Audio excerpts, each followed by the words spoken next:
성도 여러분, 좋은 아침입니다.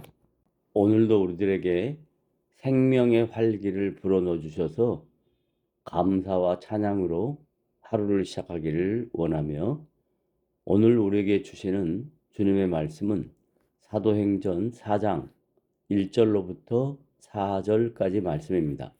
오늘 본문에 등장하는 제사장들, 성전 맡은 자, 사두개인 등은 그 시대 유대인들의 영적 지도자 그룹들이었습니다. 그들은 사회적 기득권을 가진 사람들로서 권력과 부를 향유하며 백성들을 이끌고 있었습니다.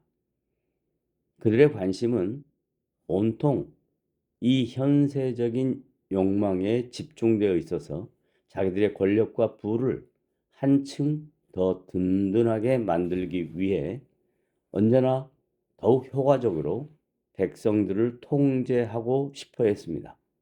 그런 그들에게 있어서는 나사렛 예수의 죽음과 부활의 도를 전하며 놀라운 능력을 행하고 있는 예수님의 제자들의 존재는 주목의 대상이 아닐 수 없었습니다. 예수님의 제자들이 전하는 바가 별 호응이 없이 지지부진했다면 그들은 아마도 제자들을 나사렛에서 나온 광신자들 정도로 여기며 모른 채 했을 것입니다. 하지만 오순절 성령 강림 현장에서 이미 3,000명이나 되는 사람들이 일시에 부활의 도를 받아들이는 것을 보고 그들은 제자들에게 심각한 경계심을 품을 수밖에 없었습니다. 그래서 예루살렘의 권력자들은 예수님의 제자들을 체포하여 구금하려고 한 것입니다. 유대인 지도자들은 사도들이 백성을 가르침과 예수가 죽은 자 가운데서 부활하신 것을 증거하자 사도들을 미워하고 핍박하며 협박했던 것입니다. 자기들이 신성 모독자로 정죄하고 십자가에 처형하도록 했던 그 예수가 부활하신 주와 그리스도로 선포되어 있고 수많은 백성들이 그 도를 받아 드리고 있다는 데서 그들은 심각한 위기감을 느꼈습니다.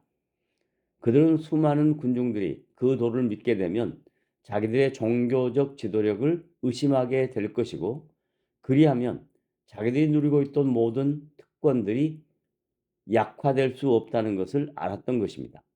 그들은 진리를 깨닫고 겸손히 하나님께로 나아오는 것 대신에 현세적인 욕심과 권력을 지키기 위해서 그 도를 핍박하고자 했습니다. 성도들의 입장에서 생각해 볼 때 이 사건은 쉽게 이해되지 않는 역설을 내포하고 있습니다. 사도들은 지금 온 세상이 깜짝 놀랄 만한 기적을 일으킨 현장에 서 있었습니다. 그 기적으로 인하여 수많은 사람들이 무릎을 꿇고 예수를 주와 그리스도로 받아들이고 있는 상황입니다. 그렇다면 그 결론은 예루살렘 교회가 든든히 서고 사도들은 모든 사람들의 존경과 사랑을 듬뿍 받으며 한 시대를 주름 잡았더라라는 것이 있어야 이성적으로 자연스럽습니다. 하지만 성경은 그토록 놀라운 권능을 행하고도 제자들이 권력자들의 행포 앞에서 무력하게 끌려갔다는 사실을 증거하고 있습니다. 이것이 복음이 가지고 있는 역설이요, 교회를 통치하시는 하나님의 방법인 것입니다. 교회와 성도의 삶은 자기들이 기대하고 원하는 대로 인도되는 것이 아니라 원치 않는 고난과 핍박 가운데 놓여지기도 할 수 있다는 것입니다. 그것은 삶의 주인이 우리가 아니라 하나님이시라는 중요한 교훈이기도 하며, 다른 한편 교회를 더욱 순결하고 아름답게 하시려는 하나님의 사랑의 방편이기도 합니다.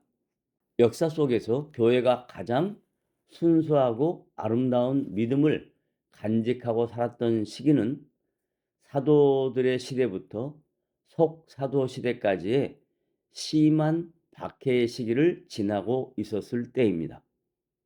그러나 교회가 세속의 권력에 등을 업고 편안함과 부를 누리던 시대가 도래하자 곧바로 부패하기 시작했습니다.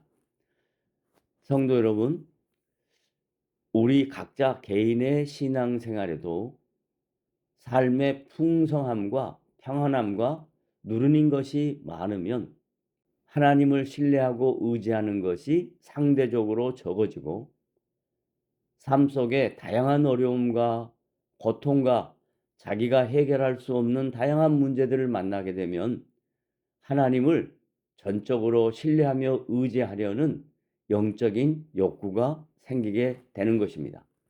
이것이 타락한 본성을 갖고 있는 인간이 갖고 있는 연약함입니다. 성도 여러분, 우리가 이 세상을 살아가면서 어떤 상황에 처한다 할지라도 그 상황 속에서 하나님을 신뢰하며 의지하며 살아가는 성숙한 그리스도인들이 되시기를 주님의 이름으로 부탁드립니다.